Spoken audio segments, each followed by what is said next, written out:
So I had a question for you. Okay. I was watching a comedian and he was saying that Cool Ranch Doritos is the perfect chip. Oh, I think I saw that clip. Mm-hmm. And you know what? I think he's right. He's not wrong at all. I was going to ask you, do you have a favorite chip? Because I did before he said that. And I've always loved Cool Ranch, but it wasn't my favorite. But when he mentioned it, I'm like, he mentioned how they cracked the code. Here's what I'll say. I don't know that it's the perfect chip, but it's a fail-safe chip. If I don't know what chip to eat, I will eat Cool Ranch Doritos. But he's right, because it has like a zing to it. Because they never fail? Yeah. So I'm like your Cool Ranch podcast host? No, you're more like the ketchup and mustard Lay's that they tried once. That's not the worst one they've tried, but you're like the elephant dung Lay's that they tried once. Did they try that? Somewhere, I'm sure. Trademark. Koala's Breath. Koala's Breath. That's a great band name. That is a good band name. It's really international. Yeah, I don't know. What is my favorite chip? I don't know. Mine was like a jalapeno chip, and there's a couple different brands that put it out, like the kettle chips. Oh, yeah, no. Out of the jalapeno flavored ones, the only thing I like is Cheetos jalapeno cheddar. I haven't tried that. No, like jalapeno chips, I can eat in one sitting. Like, I can't stop eating them, and then I regret it later. But bet you can't just eat one or eat just one bag. Mm-hmm. It's like a Filipino whore. There used to be chips where just ignores it. I've learned. Just don't look him dead in the eye. Just keep going. There used to be a chip that used to, like, it was a potato chip brand, and they were a form of kettle chips, but they had like an alligator as a mascot. And they were like Cajun style chips. Those are the ones that made the jalapeno chips back in the day. That was my favorite. Yeah, whatever that brand was, my dad got addicted to them for a while too. And those were fan-flippin-tastic. Yeah. What was that? Like gator taters or something? Yeah, it was something weird. I used to go to Circle K, grab a bag. I'd grab a bag, like a bottle of Pepsi, and we'd head to practice. And I would sing my face off. All right, so we're in agreement then. Cool Ranch Dorito. Although I could take a sleeve of original Pringles to the dome pretty much hourly for the rest of my life and not feel bad about it. Yeah. Yeah. I love them, but I do get burnt out on this real quick. But I don't, and the reason is because they're perfectly contoured to my mouth. I don't have to worry about. Do you like the Lay's stacks? Yes, but not as much. The one thing I do like better about Lay's stacks is they jumped in on making sure that they always had barbecue. Mm-hmm. I hate that it feels like people have dialed back on barbecue chips. Like, where did we lose our way here in America? I think it's just because there was too many. There was so many barbecue flavors. The KC, but you're right. It seems like they're gone now. The KC Masterpiece Ruffles, one, were delicious, and two, would probably stop most people's hearts because there was so much grease and flavor all packed onto each singular chip. It was, yeah. But yeah, I like Pringles. I think still has a barbecue. I know Lay's stack still has a barbecue. Lay's has their standard barbecue, and that's really all of them that I can think of. Candace recently got me these sweet barbecue pork rinds that are flippin' delicious. But I just don't understand why barbecue kind of fell by the wayside chip-wise. Fucking America, dude. You'd think with all the white people, they'd be all in on barbecue. Mm-hmm. Well, this episode's for all us barbecue fans, I guess. Sure. Even though Cool Ranch is better. Well. Hot take. Cool. All right. Sit back. I know it's not the perfect chip, even though I like it a lot, is the cheddar and sour cream Ruffles. Yeah, I wouldn't say it's a perfect chip, but it's a fucking delicious chip. No, it is very good. Yeah. I avoided them for a long time because, sour cream. Well, those are one of the few chips, like, which they also have a zing. You get a lot of bang for your buck on those chips. Like, they coat the hell out of those chips. Yeah. Like some chips are like, yeah, here's a little bit of flavor. And you're like, where's everything on it? I don't understand how Ruffles lost their general popularity because Ruffles hold flavor better than any other chip because there's more surface area on the same size of a chip. And if you think about it, Lay's, when they decided to make the wavy Lay's, it's like their most popular chip. They just put goddamn ridges on it. Yeah. Ruffles had that lockdown. Ruffles have ridges. Mm-hmm. Sponsorship? Likely not. But I hope so. Okay. Add it to the list. Sponsors that'll never sponsor us. Got that locked We're up to $1 billion. Nice.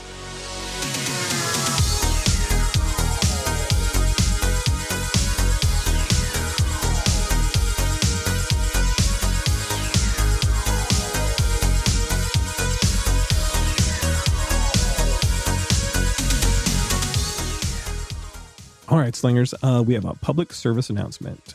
Hold on to your butts. So we were lucky enough, Buzzsprout, the company that distributes our podcast to the masses, well, not the masses, but the companies that then distribute it to the masses, they offered us some creator passes for PodFest that's coming up the 15th of this month, right? That's when it starts, 15th of January. So we're doing the stupid thing and taking those passes and spending a bunch of money around it to go out there and learn some things and hopefully shake some babies and kiss some hands, or I don't know. Money makers? Yeah, maybe. It is hosted at the Renaissance at SeaWorld, so I'm going to get to see me a whale. Yeah, you will. Yeah, just don't let him sleep with you. Anyways, the point is look for us. We'll be the ones that look like we don't belong there. Just talk to us. We're kind of lonely fellas. And we're excited to meet anybody and everybody who's there. So we'll be a pair. We'll probably look like a gay couple. What do you mean probably? Yeah. One of us has a beautiful beard and a majestic head. And the other one of us is super good looking. Just think like John Stamos. Aren't those the same people? Those are both me, right? John Stamos doesn't have a beard. Oh. And I can't grow a beard, so. I'm Stamos and you're Uncle Ricky. Who was the Uncle Joey? Joey. Is that the one? Dave Coulier? Yeah. Ain't nothing cool about him. Dave anti-Kool-Aid. He's Coulier than you. We're excited to meet you. Come say hi. Shake our hands. Maybe we'll give you a sticker. We don't know. Sticker's what you call a kiss. We got in it. French, right? I hope so, because that was what I was planning on doing, was kissing everybody that introduced themselves to us. Yeah, hopefully. Anyway, see you at PodFest. 2025. Orlando, Florida. So nice, they named it twice. Wait a minute, that's not right. All right, back to your regular scheduled podcast programming. There's a word that I think Jaden put on the list, or maybe you put on the list via Jaden. And I've heard a different conjugation of this word as a slang term in the past as well. So I'm interested to kind of get into it. Penis enlargers? Yes. Okay. Swedish specifically. Okay. So in sports, if you're doing very well over a stretch of time, sometimes people will say you're cooking. Okay. But the word on the list was cooked, which I feel like is what happens after somebody that's been cooking lays waste to you. Yeah, on the list, I have it listed as cooked, done for. Like you're donezo, you're over. Okay. So it would be the past tense of, well. But I'm not saying it as a past tense. I'm saying that somebody who is cooking will leave the person that they are up against cooked. So I'm kind of interested to dive into both of these terms and see where it takes us. I was wrong. We're going to be able to do even more than 2 conjugations. Let's dance. Okay. So then there is cooked, there is cooking. There is the other phrase that I've heard that's become very popular lately, which I was reminded of as I scrolled down, which is let him cook. Yeah, that gets used a lot. Yeah, a ton. You use that a lot. I like it. It kind of fits. They're very kind of cool. There are very few slang terms I like. This one sort of plays with my career in the restaurant industry, so I guess I like it more than others. But yeah, like when somebody's going off and doing a good job of doing it, fucking let them cook. Yeah, that fits. I don't know. That feels really organic to me. Like if it's being used in a sentence, that feels natural. It doesn't feel forced. Like 90% shit. 90% of the words that we have done on this podcast feel like you're throwing something into a sentence just to drive people nuts. That actually sounds like something you would say in general conversation. All right. So let's actually give some actual learning information for our international friends. Cooked, extremely drunk or high, a term used by Gen Z and Alpha to describe someone who is very intoxicated. Never use that term for someone who's high or drunk. No, in fact, a term that we almost did today and we will do in the future is more what our generation would use, which is sauced. Yes. Which is what you do once something is finished cooking. You sauce it. A state of fatigue and weakness, a term used in cycling. That's why I've never heard that used for that.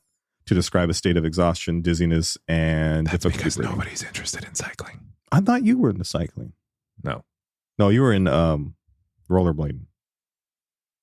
Yes. It's kind of the same annoying thing. You guys out there in your little tight shorts on the side of the street getting in the way. At least we wore tight shorts as the only layer, as opposed to pretending like they were something that needed to be under jeans. I had no crotch in my jeans, so I can't walk You have around no with crotch now, Ken. my deli whacker hanging out. Well, I mean, I could have, but Nobody was worried about that. a number 3 on the list, a negative description, like what you just did. You're welcome. A term used by Gen Z and Alpha. Why does it keep saying and Alpha? Is that an Alpha generation? Yeah, there is a Gen Alpha. Stupid.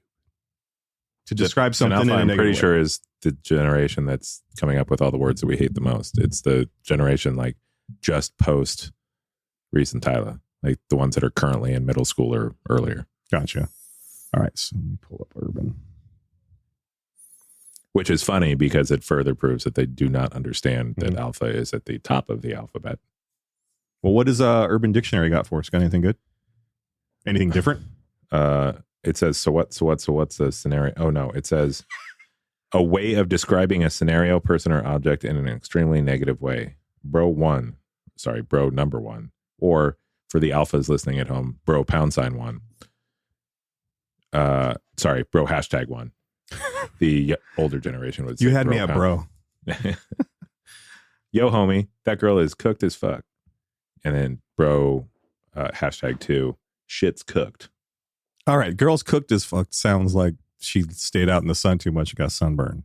Or did other things that we probably shouldn't talk about on this podcast. I just That's all right. That's an 18 plus podcast. We can This- talk about boobies and wieners on here. I always like when somebody gets way too nerdy for their own good. Cooked, a protein term that is used to convey an evaluative judgment of a thing or a state of affairs. Something that is cooked may be very good, very bad, or somewhere in between. The adjective may readily carry further nuances depending on the context. The word otherwise does not lend itself to exhaustive definition in the abstract. Its meaning in any particular situation, or whether it has a precise meaning at all, depends heavily on the speaker's subjective purpose. Ascertainment of that meaning requires considering the use of the word in its broader conversational context. Hmm. And the quote that goes along with that was, "Oh man, that class was so cooked." I personally would like to read every word that Commercial Realities has put into Urban Dictionary, because that was the most asinine definition of anything that I've ever read in my entire life. I think he AI'd that. Because definitions generally require to define something, and that defined nothing. That was the Seinfeld episode of definitions. Exactly what that was. Yeah, there was a lot of word salad going on there. Someone who is awfully tired and needs to get some sleep, often caused by excessive drinking and partying. Also, while I was reading ahead, and I thought it was going to say also often caused by excessive drinking and painting, and I thought that was weird. Mm-hmm. You're cooked, go home and go to bed. Or as I like to call it, sauced. Yeah, it's just definitely too new for us two old farts sitting. This in at least makes more sense, because sauced makes more sense with alcohol, right? Because liquid. you would think, yeah. So the next one is cooked, smoke marijuana and get very high. Okay. That fits that. That's smoke. There's Mhm. fire involved, cooked. I want to say I've heard that in some movie in the 2000s, like one of the teenage movies that had a lot of drugs, So all of them. like a Seth Rogen movie or something when he first came out. Sure. Yeah. An altered state of being, whether it be chemically enhanced or as a result of sleep deprivation and or sensory overload, usually occurs in the midst of and or aftermath of a rowdy social engagement or bender, e.g., a music festival spanning one or more days, consecutive nights of exposure to alcohol and drugs in combination with loud music of an assorted variety, and C, when I think they meant to put etc. That explains Jared Leto. Sure. Example 1. Girl, did you hear about what Tito did this morning? Dude, know what? Girl. Is this Michael Jackson talking to his brothers? Yeah. He was at the club till it closed.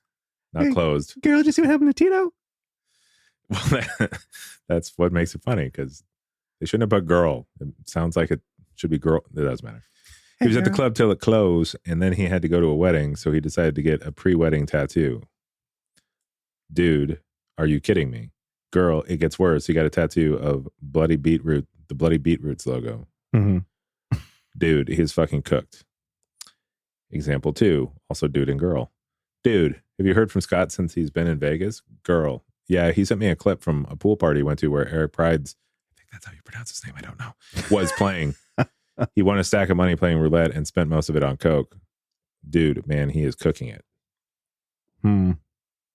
So basically, they didn't realize that one is cooked and one is cooking, and they have two different definitions. Maybe they meant coked.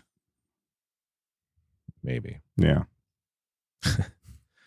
I hate this one, but this does apply, and I'm pretty sure I've used it. I just hate the way they say it because it makes me feel old.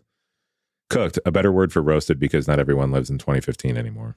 2015. That girl just got cooked. Yeah. And I have heard it used in that way where like somebody talks shit on somebody and they're like, oh, you just got cooked. Yeah, there's a bunch of words that would fit in that little. Stupid though. It should be roasted because it's dry and hilarious. Well, and then they have actual shows named after that. It's not like the cooking of Justin Bieber. It's the roast of Justin Bieber. All right. So that's cooked.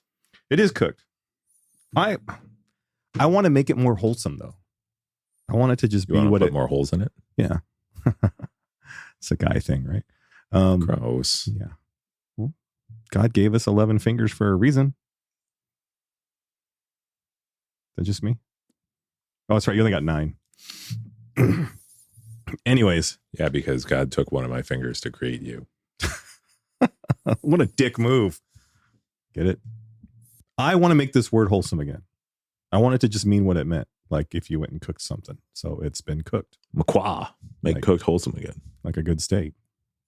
So. Yeah, but I would never call a steak cooked. Like to me. Yeah, you would. You'd be like, oh, that was overcooked. Right? That's overcooked. Or you just like. That's one word. Or like that guy just cooked my steak. Right? I think you're attacking this the wrong way. I think you want to make it negative and I want to make it positive and wholesome. Like we're a Disney podcast. If anybody has listened to our podcast, they know for goddamn sure.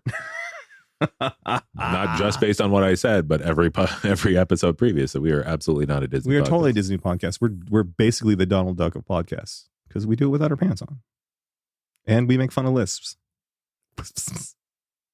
Well, one of us does. Anyways, I was going to ask you, who's cooked the best thing you've ever had? Like an actual chef or a person you know? Who would you say cooked the best thing you've ever eaten? I don't know. I don't know the guy's name. He was working in the kitchen. Of what place? Like what was it and like where was it? If you don't know the chef.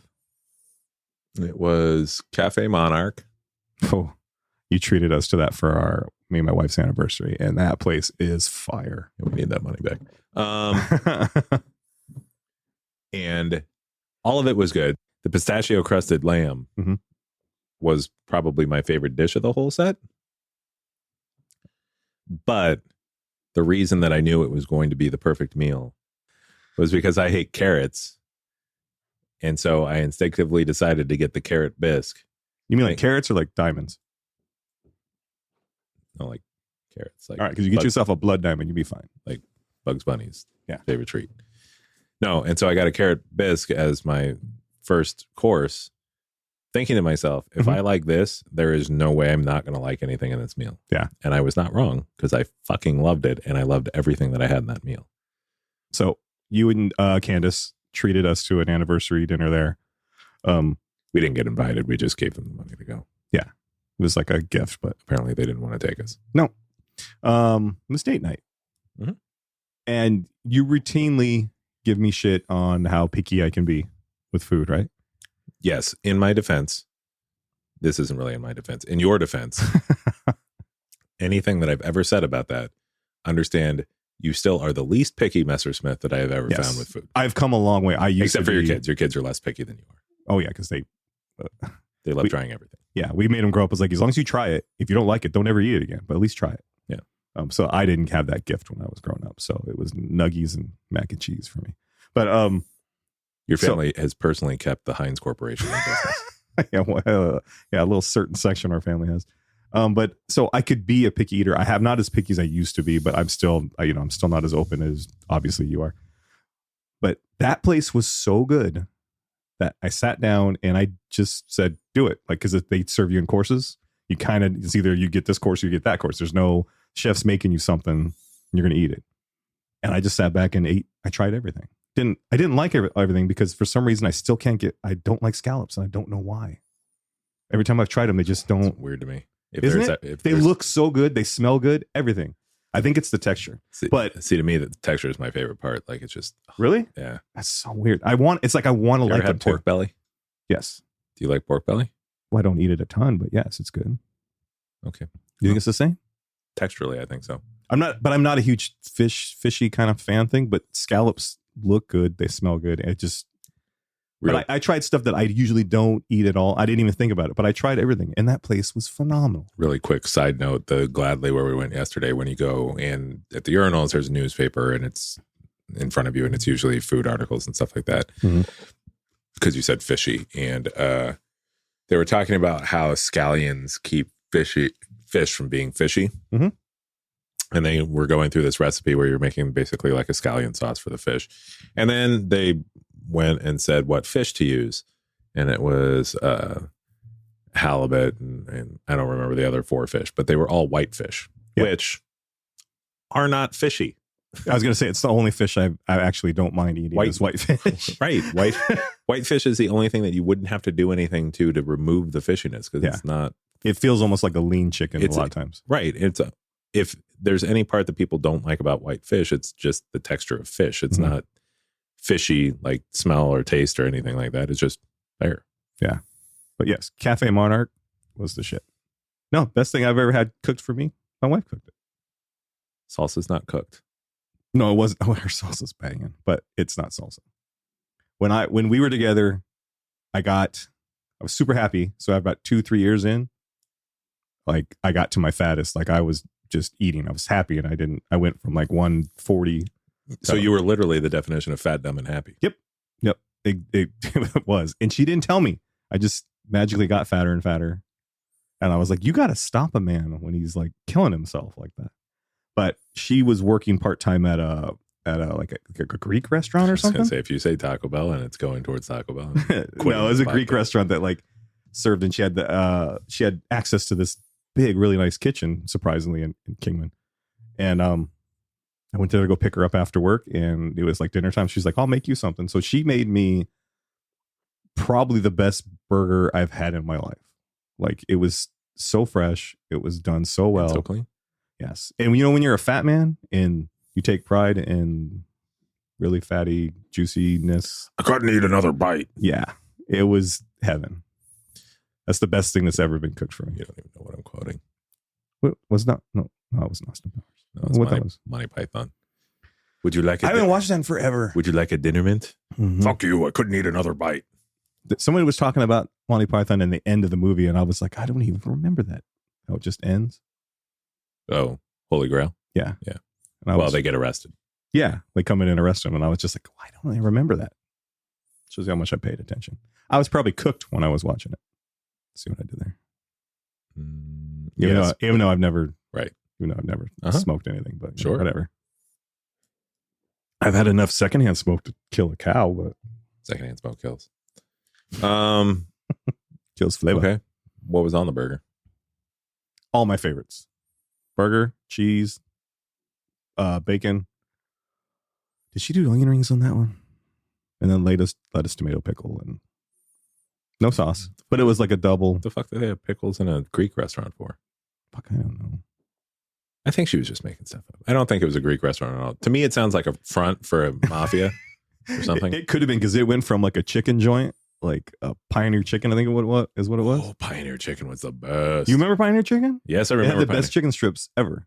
The best chicken ever. Which I haven't had since and it went from that and turned into this like family-owned Greek restaurant that had like Pioneer Chicken was the best. Every time I've ever brought up Pioneer Chicken, nobody knows what the hell I'm talking about. Yeah. I didn't realize. I just thought it was maybe something just locally in Kingman. But. No, we had one. We had one for sure in Fremont, and I want to say they were all over the Bay Area. But yeah, the logo was like a little wagon. Yeah, like a Western wagon. It said Pioneer Chicken on the side. Yeah, me and my dad almost got murdered in the back of Pioneer Chicken. It's a pretty good story. Go ahead. My dad had this old Ford van that like they had the 2 front seats, nothing else in it. And we were going shop. He used to take me shaggin' wagon. Yeah. He used to take me to go shopping and stuff. So we're going down the street, and for some reason, a car full of like hooligans, like younger guys, did something to piss my dad off. So he like almost runs him off the road, like flips him off, and all this hoo-ha stuff. I'm like 10 in the side seat, just like, what the fuck's going on? And then the next thing I know, we're doing like 100 miles an hour down the road because we're being chased, and I didn't know what was going on and so I'm like, the van's got windows in the back that you can see out the back of it. So I slowly turned my head to go look behind it, and he was like, "Don't look at him." I was like, "Oh," and then all I know is the tire screeched. We hooked like I guess it was a right, and then we went sliding into where that restaurant was, and we pulled in behind it. And there used to be like a Dairy Queen, and then there was the Pioneer Chicken by itself. And then all I remember is us just sitting there. And he's like, "Shh, don't say a word." Like they could fucking hear me from where we were. And it was just like the movies. We had to be quiet. Have sonar and shit. We had to be quiet, and they go zipping by with their windows, and they're like, "Yeah, well, motherfucker," and all that stuff. And I was just like, and then after they passed, we drove back on the road and went home. He's all, "Don't tell your mom." Well, good news. I just broadcasted this into Nana's room. Yep. Hopefully she won't ever listen to this episode. Um, But it's a little bit gangster. I think about it now, and I'm like, I wish I could remember what exactly happened, what it was that pissed him off, and what like who did it first. It's funny. Every once in a while, you give me a story like this about Papa, not like this, but going along these lines, and I realize that I and my father are not that dissimilar from your dad, which is we are basically never upset about anything. But our level of upset is like a whole new stratosphere of upset. Like there's not like the middle ground normal upset human being. Yeah. It is like I am either good to go at all times or fuck you. I'm going to kill all of you in this room.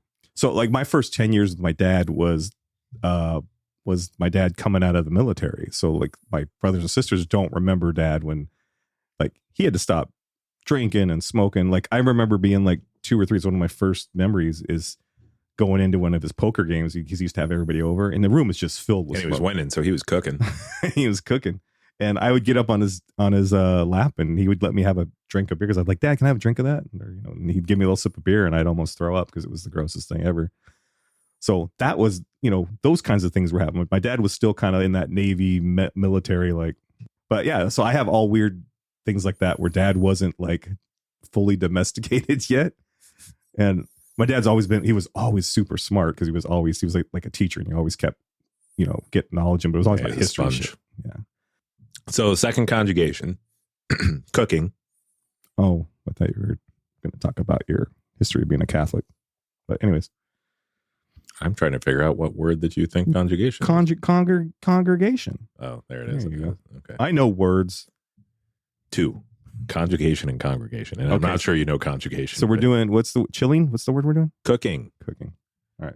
So for instance, this got really big in sports, basketball specifically. And I want to feel like this came sort of from NBA Jam, because when you'd hit your 3 shots in a row, you'd be on fire. Yeah. But when somebody starts to get on a hot streak, they are by definition cooking. Yeah, I'm trying to remember. I haven't played even NBA Jam in forever, dude. Do you use cooking? You do. You use cooking, right? You use it as that term. From time to time, yeah. Yeah. But like, I mean, not about basketball, because who gives a shit about basketball? But I'm trying to remember like what I would use it for. I do feel like I've used it when I've heard somebody like going off on something and doing a really good job of doing it. Like I use it every day. Stating not the same. Like when they're going off on like what ultimately is an opinion-based tirade, but like they're nailing all their points. Yeah. Like I've used it to describe them as cooking. Yeah, you're cooking, and then, or that leads to the other thing, let them cook. Yeah. We mentioned that a little bit earlier. Yeah. And he uses let them cook all the time. Yeah, that I definitely use. But he uses it in the right moments. Whenever he does it, it doesn't feel out of place or annoying. It feels like he's like, all right, everybody, just hang on here. It's just everybody, let's enjoy this. Let's let him cook. Let's savor this moment because it's going to be good. Yeah, I think that I like that out of the cook phrases. That's definitely the one I use the most, and it's definitely the one that I like the most, because I think that there are times when you do need to just stop and observe what's going on. Well, and we use that a lot because we follow a lot of comedians and we like to try to go see a few shows and some of our favorites, like the clips we send each other, are ones that, yeah, you can get a joke really quick and you get that laugh, but those ones who really build to that laugh. Mm-hmm. Or my favorites are when they're building and every laugh gets a little bit bigger. And you've used that plenty of times. Like, just let that guy cook because it's the payoff is the best. That's the best part of comedy to me, is the payoff. Like, you can immediately tell when somebody's not a good comedian because they never reach a payoff. Mm-hmm. It's just jokes for the sake of telling jokes. And they can just saw Tom Segura. He does that really well with telling stories. But my favorite is Nate Bargatze's. Like, he is brilliant at that. Like, I don't think you can shake that guy. Like, you can. Maybe someday he'll let us be on his podcast network. You can try. Have you seen how big Tom Segura's podcast network is? I didn't know he had a network. They promoted it. He's had his podcast since 2010. And now he has all these. It's like what Nate's doing and what Smartless has been doing. There's like 10 of the main. I didn't realize half of these podcasts were underneath your mom's house. And what Conan's doing. Conan, yes. But he has that. Conan, we would work for you too. Oh, I'd clean his house. Although I would shampoo his hair. I'm going to be honest. You're one of probably the 5 funniest people I've ever witnessed. Not you, Conan. Why are you looking at me though? Conan, you're like one of the 6th funniest people. No, definitely top 5. You're on the list. Thank you. Just not anywhere near the top 5. Yeah. It's a big list too. I think he's got like there's like 37,000, 3.7 billion or something like that. Out of all the males in the world, you were on that list. That's awesome. I'll take it. But Conan, like, naturally is one of the wackiest, funniest people I've ever witnessed in my entire life. Mm-hmm. So I don't even think that we'd be funny enough to be on his podcast network. Oh, we would learn. I don't know that we would. I've been watching him for a long time and I'm still not funny. I would AI that shit. You're not funny? You finally admit it? Yeah. Man, my editing skills make you seem kind of funny. Well, good editing, I guess. Thank you. Maybe I could edit for Conan. Maybe I could make him a little funny. Like, I laugh all the time when I'm listening to his podcast. Mm-hmm. It's one of those ones and which is extra impressive because from growing up, mm-hmm. I mean, obviously, like, I liked all of his stuff on The Simpsons. Yeah. Because he was there for the best years of The Simpsons. Mm-hmm. But once he got his talk show, you realize that a lot of his comedy was visually based. Mm-hmm. And so for him to go to a medium that's not visual at all, and I still laugh my ass off, like, that's how funny he is. Conan, to me, like, he runs the gambit. Like, so he has jokes that are, I think, are kind of, I don't want to say immature is not the right word, but like, I don't know. No, they're immature. Like, there's a masturbating bear. That's immature. That's funny though. It's funny as hell. But he has some that I'm just like, okay, that's just like, I don't know. I'm like, I want it to be a little smarter than that at times. But then some of his stuff is so, but it's like, even his cerebral stuff can be, it's like the stuff you say about The Simpsons. Like, that's what I was going to say. Like, you have to take it from the vein of he used to write for The Simpsons. Like, in any Simpsons episode, there is, if there's 22 minutes, there are 11 minutes that kids will get, and there are 22 minutes that adults will get. Yeah. And his comedy is the same way. There's going to be stuff that's funny because it's just funny to everybody, because even little kids can get it, and that's going to be your sort of immature humor. Yeah, and that's the stuff, like, a lot of times I'm like, okay, and then he'll just spot that cerebral stuff in the middle of it, where a kid will be like, huh? And parents will be laughing their asses off. SpongeBob is like that.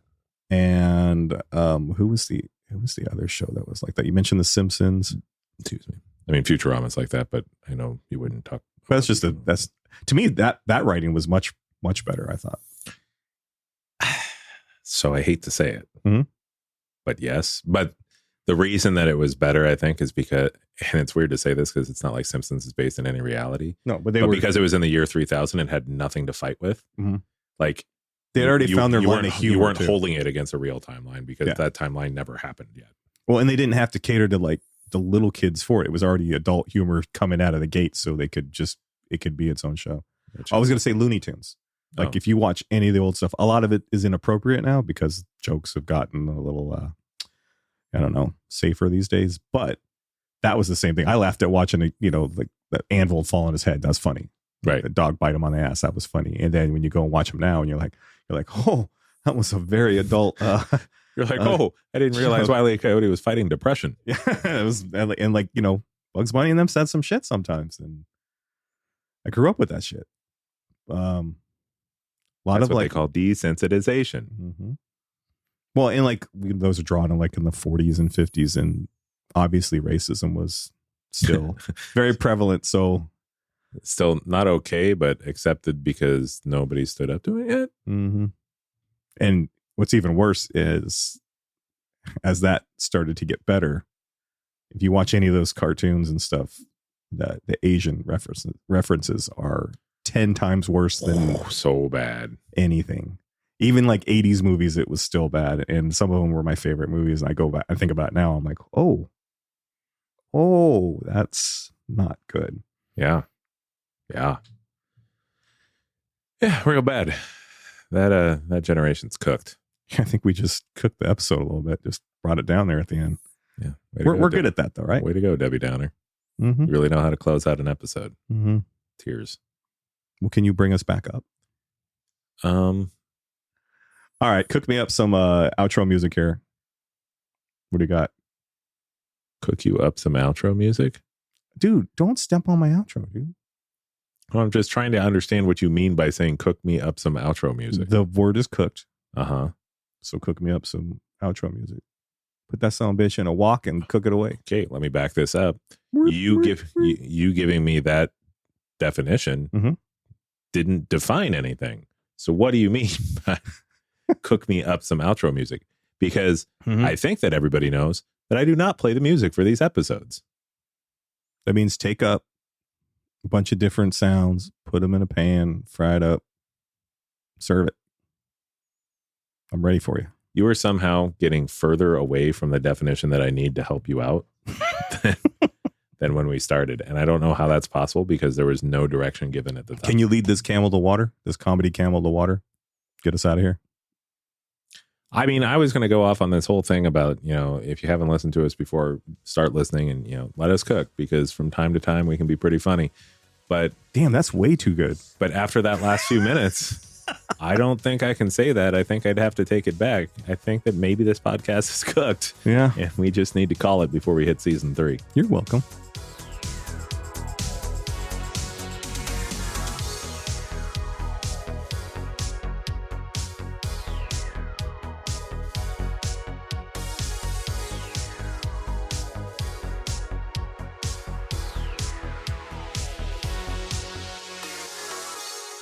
I don't want to do it. You're not going to do like angry food jokes, are you? What are angry food jokes?